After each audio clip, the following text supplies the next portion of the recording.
ನಗರದ ಜಲಾಶಯ ಬಡಾವಣೆಯ ನಾಗರಿಕರ ಬಹುಕಾಲದ ಕೋರಿಕೆಯಾಗಿದ್ದ 50 ಲಕ್ಷ ರೂಪಾಯಿ ವೆಚ್ಚದಲ್ಲಿ ನಿರ್ಮಾಣವಾದ ತಡೆಗೋಡೆ ಸೇರಿದಂತೆ ವಿವಿಧ ಬಡಾವಣೆಗಳಲ್ಲಿ ನಿರ್ಮಿಸಿದ ಕಾಮಗಾರಿಯನ್ನು ಮಡಿಕೇರಿ ವಿಧಾನಸಭಾ ಕ್ಷೇತ್ರದ ಶಾಸಕರಾದ ಡಾ ಮಂತರ್ಗೌಡ ಅವರು ಲೋಕಾರ್ಪಣೆ ಮಾಡಿದರು.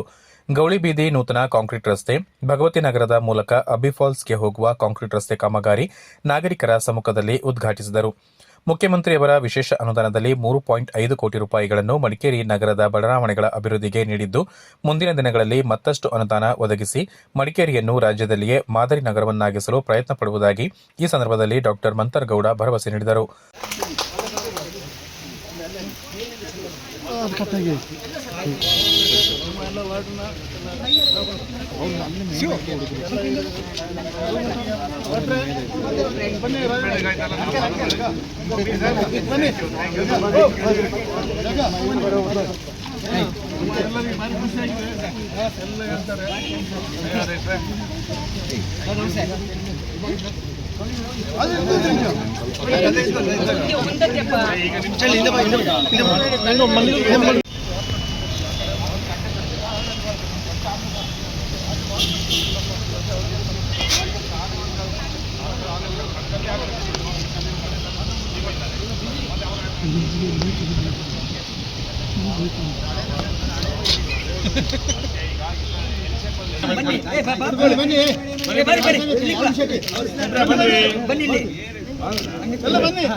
ಸೆಂಟ್ರಲ್ ಆಗಲಿ ಆಮೇಲೆ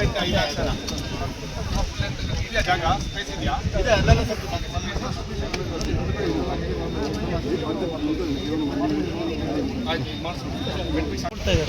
ಏನು ಆಗಿದೆ.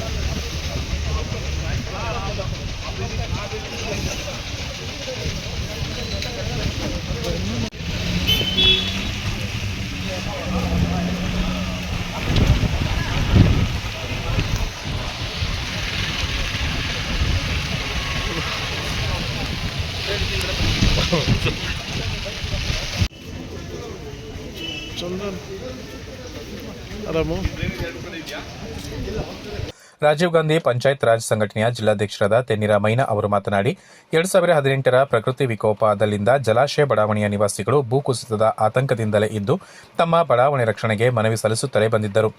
ದೊಡ್ಡ ಮೊತ್ತದ ಕಾಮಗಾರಿಯಾದ್ದರಿಂದ ಸಮಸ್ಯೆಗೆ ಪರಿಹಾರ ಸಿಕ್ಕಿರಲಿಲ್ಲ.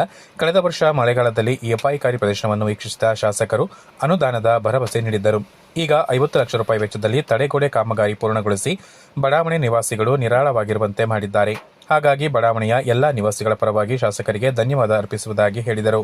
ಸಂದರ್ಭದಲ್ಲಿ ನಮ್ಮ ಗೌರವಾನ್ವಿತ ಶಾಸಕರಾದ ಡಾಕ್ಟರ್ ಮಂತರ್ಗೌಡರಲ್ಲಿ ಈ ಭಾಗದ ಜನರು ಈ ಭಾಗದ ಕೌನ್ಸಿಲರ್ ಅವರು ಕೂಡ ಮನವಿ ಮಾಡಿಕೊಂಡ ಮೇರೆಗೆ ಮಾನ್ಯ ಶಾಸಕರು ಸುಮಾರು 50 ಲಕ್ಷ ರೂಪಾಯಿಯ ಅನುದಾನವನ್ನು ಇದಕ್ಕೆ ಒದಗಿಸಿ ಇವತ್ತು ಈಗ ಪೂರ್ಣವಾಗಿ ರಕ್ಷಣೆ ನೀಡತಕ್ಕಂಥ ತಡೆಗೋಡೆ ನಿರ್ಮಾಣ ಆಗಿದೆ. ಭಾಳ ಉತ್ತಮವಾಗಿ ಕೂಡ ಕಾಮಗಾರಿ ಮಾಡ್ತಿರೋ ಅಂತ ನಮಗೆ ಕಾಣಿಸ್ತಾ ಇದೆ.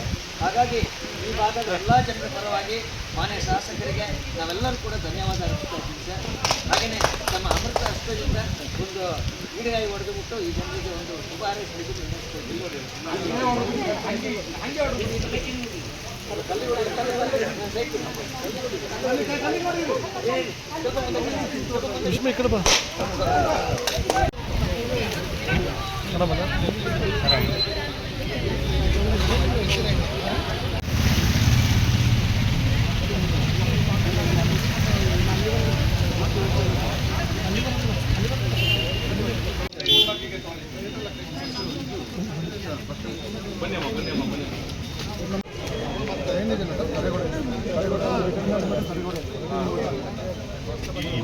ನಗರಸಭೆ ಅಧ್ಯಕ್ಷರಾದ ಪಿ ಕಲಾವತಿ, ಮಡಿಕೇರಿ ನಗರಾಭಿವೃದ್ಧಿ ಪ್ರಾಧಿಕಾರದ ಅಧ್ಯಕ್ಷರಾದ ರಾಜೇಶ್ ಯಲ್ಲಪ್ಪ, ವಾರ್ಡ್ ನಗರಸಭಾ ಸದಸ್ಯೆ ಉಷಾ ಕಾವೇರಪ್ಪ, ನಗರಸಭೆ ಆಯುಕ್ತರಾದ ಎಚ್ಆರ್ ರಮೇಶ್, ಸಹಾಯಕ ಕಾರ್ಯಪಾಲಕ ಇಂಜಿನಿಯರ್ ಸತೀಶ್, ಕಿರಿಯ ಇಂಜಿನಿಯರ್ ಹೇಮಕುಮಾರ್, ಪ್ರಕಾಶ್ ಆಚಾರ್ಯ, ಪ್ರಮುಖರಾದ ಪುಷ್ಪ ಪೂಣಚ್ಚ, ಜೆಸಿ ಜಗದೀಶ್, ಮುದ್ದುರಾಜ್, ಅಂಬಿಕಲ್ ಕುಶಾಲಪ್ಪ, ಕಾವೇರಪ್ಪ, ಅಂಬಿಕಲ್ ನವೀನ್, ಜೀವನ್, ಕೋಚನ ಹರಿಪ್ರಸಾದ್, ವಿಜಿ ಮೋಹನ್, ಫ್ಯಾನ್ಸಿ ಪಾರ್ವತಿ, ಶಶಿಕಲಾ, ಕೋಚನ ಚೇತನ್, ರಾಜು, ಅರ್ಜುನ್ ಸೇರಿದಂತೆ ಸ್ಥಳೀಯ ನಾಗರಿಕರು ಉಪಸ್ಥಿತರಿದ್ದರು.